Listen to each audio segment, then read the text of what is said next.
Okay, so I'm one of those people who likes the idea of birthdays more than the actuality of a birthday. In the sense that I have cried, like I thought this was a solo experience, but apparently most girls experience this. But I have cried almost every single year on my birthday, apart from this year. And this year for my birthday, I was just so determined not to set my expectations high to the point where I get upset about something that I was like, all I'm going to do is have a birthday dinner. Anything can happen that day. I don't really care. But as long as I'm able to sit with a couple of my friends at this really cool restaurant that serves apple crumble, because do you know how hard it is to find apple crumble in a restaurant nowadays? It's ridiculous. That serves apple crumble, and I just want to have a good time with my friends. And that's what happened. I would say it was one of the best birthdays ever. And I think it's because I set my expectations so low. All of the great things that happened to me on that birthday in that year was just incredible. Like, I got a free book from Waterstones because I had racked up enough points. I got a free coffee because I bought the book of the month, like without knowing it. And just so many nice things were happening. One of my friends who wasn't at uni at the time happened to be visiting. So I managed to have lunch with her. And then I got really nice and dressed up. And then I went to this restaurant and they gave us free drinks and they like comped some parts of our meal. And I was just like, this has to be the best birthday ever. And I genuinely think it's because I set my expectations low. But one thing I was very concerned for, and I am usually very concerned when I'm thinking about birthday plans, is this idea of merging friendship groups together. It low-key terrifies me because I love these people as individuals, but they don't love each other as individuals. And so the restaurant had a maximum seating of 6 people. So I picked 6 of my friends, and I was like, well, 5 of my friends, including me. And I was like, these people don't really know each other well. Like, these are like individually some of my really, really, really good friends, but this isn't a friendship group. And I didn't really know how best to navigate it because I was like, I don't want stunted conversations. I don't want awkward silences. So what does Jesse do? In true Jesse fashion, Jesse comes up with a game. And I love like card and question type games. Like, I love games that encourage people to talk. One of my favorite card games is We're Not Really Strangers. I remember when I was writing like my dreams and ambitions for this podcast, and I've shared before that I've done like a list of guests, but I was also like, if it gets big enough and I get to have much, I would love to collab with We're Not Really Strangers. I think that would be so cool to create like a female genius edition of that game because it is truly one of my favorite games. And so I wanted to create like a spin on that for my friends. So like Jesse's birthday edition of these card games. And I came up with questions and they were all crazy. It's like, okay, based off of just the way this person looks, like, what do you think their dream job is? Blah, blah, blah, blah, blah. If you were the CEO of any company, what would you be? But my favorite question, and I think the question that prompted the most conversation that night were these 2 questions. So I said my favorite question. These are my favorite questions. These 2 questions, which is number one, what is your red flag? And number two, what is your favorite red flag in terms of romantic relationships? I think those 2 questions are interesting because number one, knowing what your red flag is requires a certain level of introspection. And then the second question is, what is your favorite red flag? Because we as people are sometimes drawn to negative traits for whatever issues, whether it's family trauma, attachment issues, whatever, we are drawn to certain negative traits in certain people. And one of my friends was like, yeah, love bombing. Like, if somebody was like to me, I love you, I am so obsessed with you, I can't see anybody else but you. Like, this is it for me. I just don't know how. Like, you drive me crazy. She is like that. The way that turns me on, the way that it itches a nug in my brain, and I'm like, this is. We've only been on one date, and he's telling me he loves me. This makes absolute sense. I'm amazing, right? And I was like, oh my God, that is so true. But to me, love bombing has the opposite effect of me because I am a slow burner. I need to get to know the person. I need to be able to trust the person before they can tell me they even like me or they have feelings for me. Because if you tell me too early, I'm like, bro, ill, like you don't even know me. Like, what the hell? Like, back up. Um, I would say that my favorite red flag is, do I even want to admit it? I low key like guys that are very flirtatious with other girls, and that sounds so problematic. And when that came out of my mouth, I was like, bro, that is genuinely so problematic. And there are 2 reasons why I think I have this like favorite red flag. Is either number one, I have like an avoidant attachment style. So him being flirty with other girls makes me think like, I don't really have to take you seriously because you're not taking me seriously. So we can be in this little dalliance that we are in right now. And I love it. I love that phase where, you can tell when two people like each other, but nobody wants to say anything to disrupt the balance. And you don't owe each other anything, but you clearly like each other and you act towards each other like you like each other. Oh, that tickles my bones. But when it's a conversation of what are we? That one. Or I just genuinely think that when I see a guy that's very flirty, it makes me think that he's very witty. And wittiness is a sign of intelligence. And I think an intelligent man is the sexiest thing a man could be on this planet. So I'm just like, oh, like he's just very flirty, he's charismatic, he's fun, he doesn't take himself too seriously. I like it. I like it. But really and truly, it could be a sign that he has commitment issues or he doesn't respect me. And so I really do need to work on that favorite red flag. But the love bombing thing, that was very interesting to me. That led me to a deep dive. And so today, geniuses, we are going to be talking about this concept I've seen on my TikTok For You page. I've had discussions with my friends about. It was referenced in one of the books I have been reading. This difference between obsession and love. This idea of love bombing, this idea of infatuation, like all of these words, it led me to this position of limerence. So today, guys, we are going to be talking about limerence. Female genius.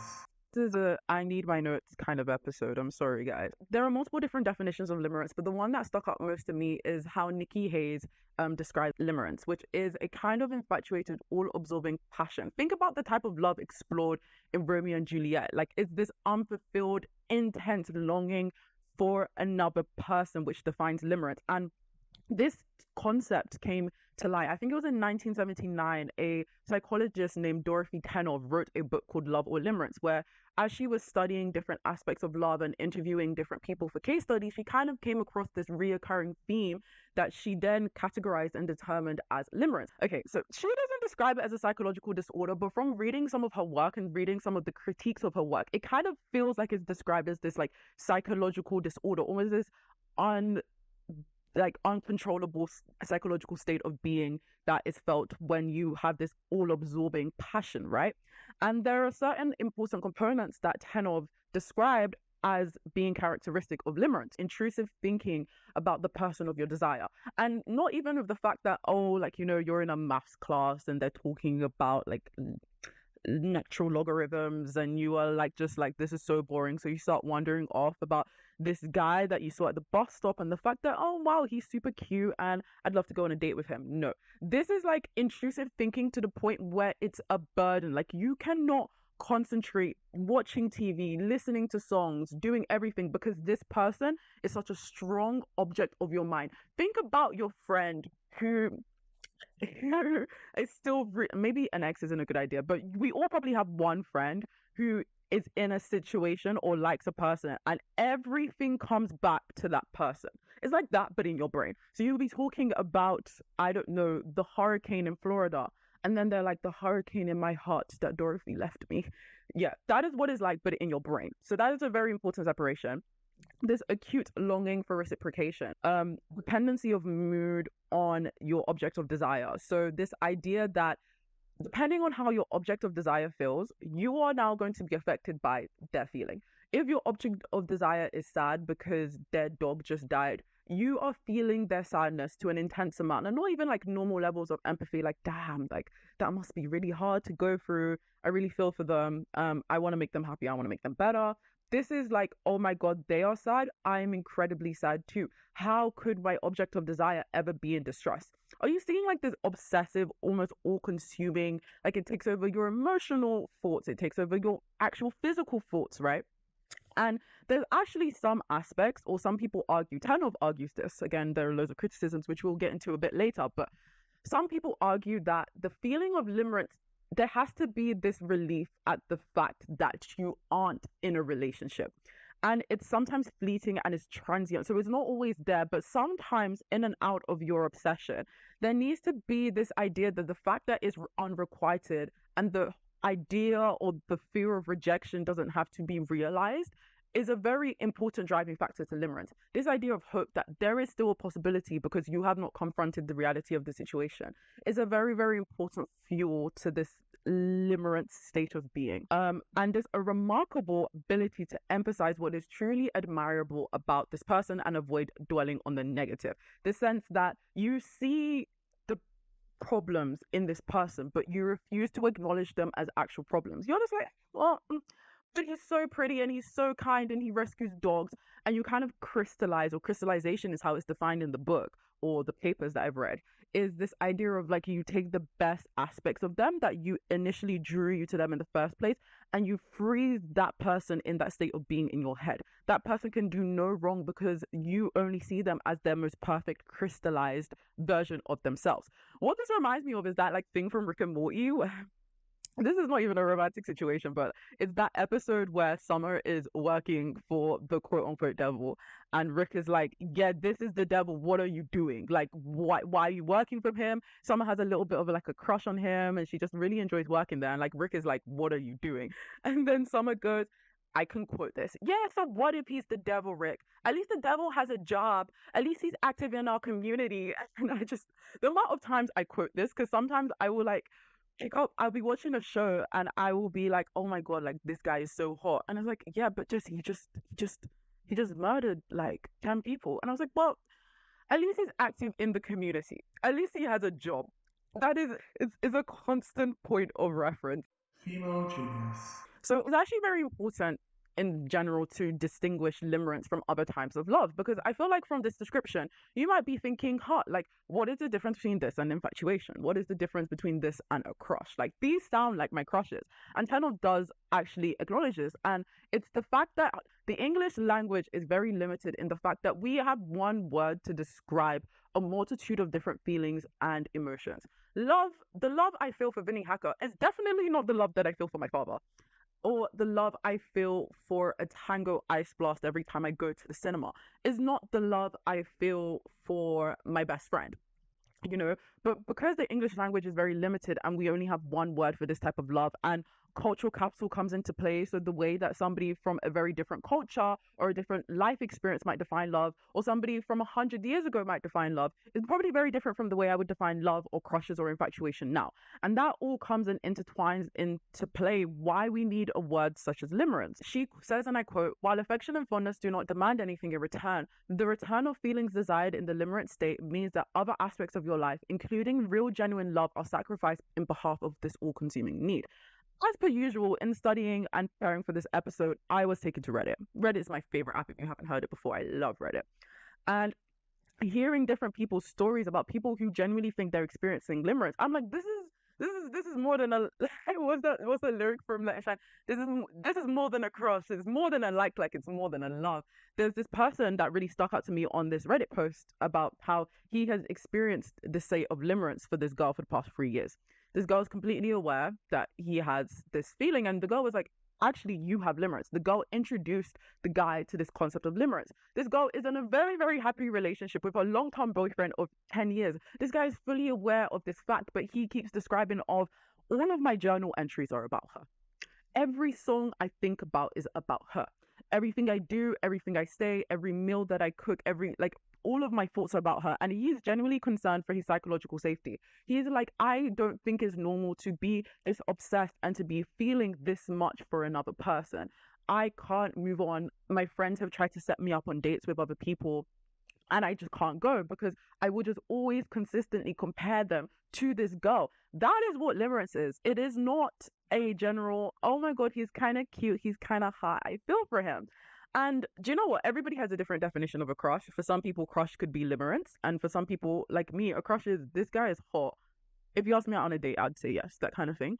And I've actually seen it in like day-to-day life. I give all of my crushes nicknames. And there's one of my crushes, or ex-crush, because I don't have that crush anymore. But I used to call him Celebrity Crush because he was the crush that I would show people like, oh my God, like, this guy is so hot, I have a crush on him. And everybody would be like, yeah, I get it. I see it. Everybody, like, he's everybody's crush. Do you get what I mean? He's your grandma's crush. He's your mom's crush. That's the type of person he was. And my friend was like, so you love him? Like, you must ask him out. You must do this. And I'm like, whoa. That's a bit much.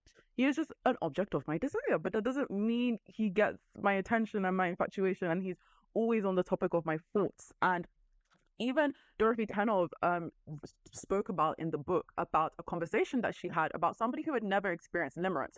And she made it akin of, if you have never experienced limerence or this type of feeling, it's like trying to explain to somebody who's been blind from birth what the color red looks like. It's so confusing. And there was a paper that said about 50% of women probably experience limerence and around 35% of men experience limerence. So again, all of this could be just the limits of English language being unable to describe different types of love and aspects of love, which is why there's a necessity for a word limerence.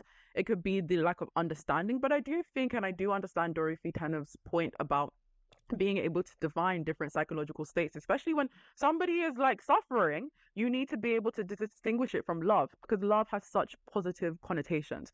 Love is beautiful, love is it's all healing. This idea or almost disnification of the emotion of love and the power of love, and if we're confusing a feeling like limerence for love, it can lead to very unhealthy dynamics and obsessions, and ultimately very poor mental states if we aren't able to distinguish that what you're feeling is not love, it's something else entirely.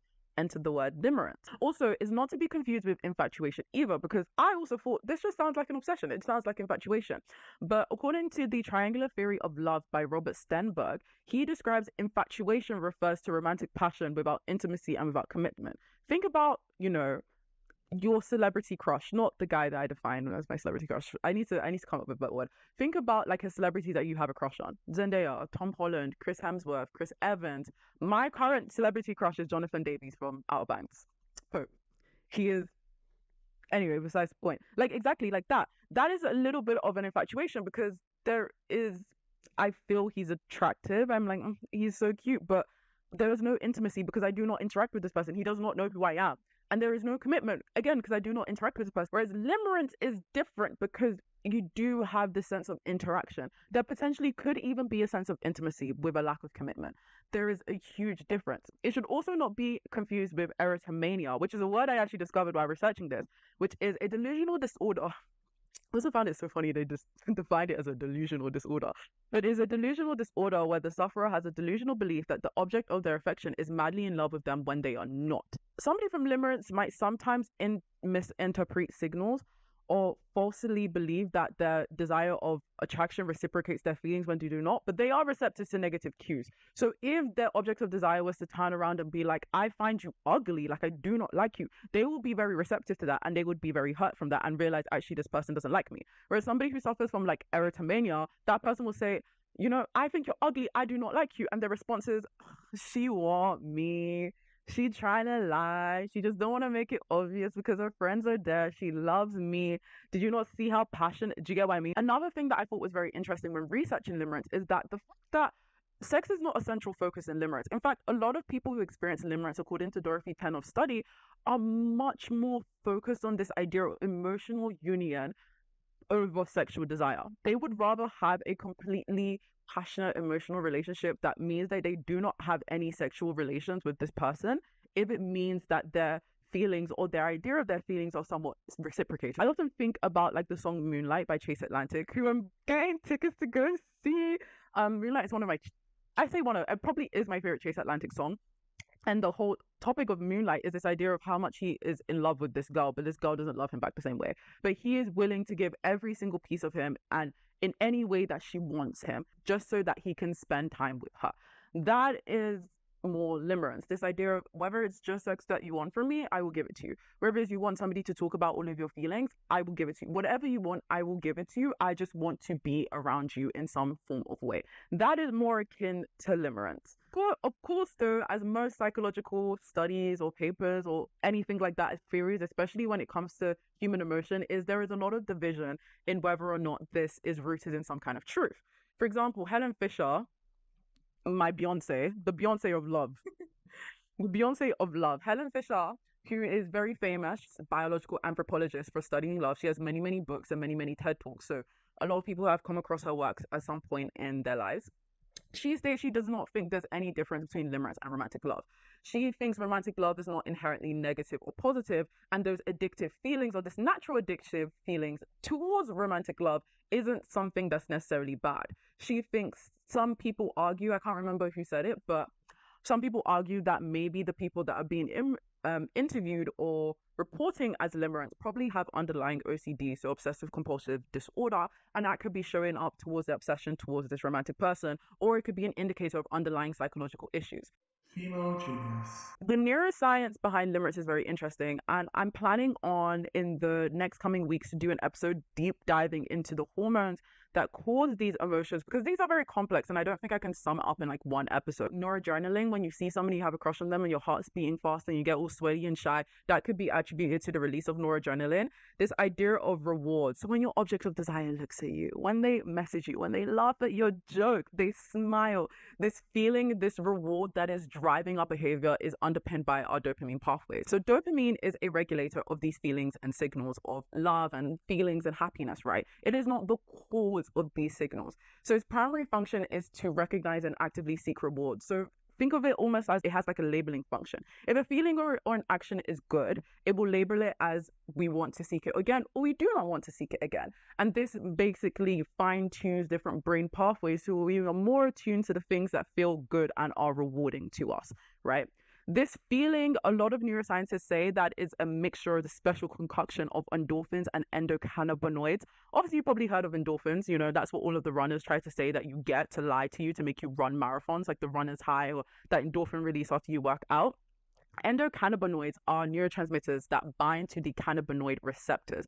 And it sounds very similar to cannabis because so endocannabinoids are the cannabinoid molecules that are produced by your body. And cannabinoids are anything else that's produced by plants or anything. So in cannabis plant or weed, they produce cannabinoids which bind to these same cannabinoid receptors, which give you that relaxed, overjoyed, happy feeling. So you can see how these hormones or these molecules or transmitters are in play when we are thinking about love and romance. And these are very complicated. And of course, you have the attachment aspect of limerence, which I've spoken about in many episodes, vasopressin and oxytocin. I think they were one of the first hormones I've mentioned on Female Genius because they were mentioned in the first episode, The Family Which We Choose, when I spoke about friendship. They have been mentioned again in But Daddy, I Love Him, where I'm speaking a little bit more at length about romantic love. So oxytocin and vasopressin is probably going to get one of their own episodes soon. I do think it's very interesting though, because as I am a neuroscientist, or I believe I want to be a neuroscientist, this idea of hormones can explain emotions are very, very important to me.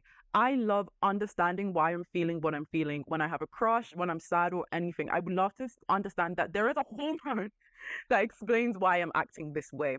But in reality, humans are complicated. Your hormones and the way hormones are perceived and regulated and signaling pathways and all of that is hugely determined by your life experiences. Your brain is plastic in the sense that it's always changing and adapting and moving based off of the things that you eat, the things that you see, your life experiences. It's never ever static. So the way hormones affect you is never static either. Obviously, they have very defined parts to play.